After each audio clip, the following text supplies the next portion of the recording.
Health గురించి 25 లక్షల insurance వరకు ఫ్రీగా ఇచ్చాడు మెడికల్ జగన్. దానికి 3,300 కోట్ల రూపాయల సంవత్సరానికి ఖర్చు అయింది గవర్నమెంట్కి. ఇప్పుడు చంద్రబాబు నాయుడు గారు 5,000 కోట్ల రూపాయలు ప్రైవేట్ కంపెనీకి ఇచ్చి అగ్రిమెంట్ చేస్తున్నారు. వాళ్ళు ఇచ్చే ఇన్సూరెన్స్ ఎంత? 2.5 లక్షలే మనిషికి, మిగతాదంతా జనం పెట్టుకోవాలి. అప్పుడు ఆయన 25 లక్షలకు 3,300 కోట్లు అయినప్పుడు 2.5 లక్షలకు ఎంత అవ్వాలి? 330 కోట్లే అవ్వాలి ఖర్చు. కానీ 5,000 కోట్లు ఎందుకు అవుతుంది? ఇక్కడ ఏంటంటే జనం పేరుతో రూపాయి ఖర్చు పెట్టి 99 రూపాయలు జేబులు వేసుకునే సంస్కృతి పెరిగిపోయింది. ప్రపంచవ్యాప్తంగా ఒక్క ఫ్రాన్స్లో తప్ప ఎక్కడా కూడా హెల్త్ అనేది ఫ్రీ లేదు.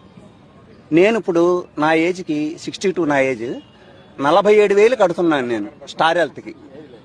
5 లక్షలేమో మామూలుగా కవరేజ్ ఇస్తాడు.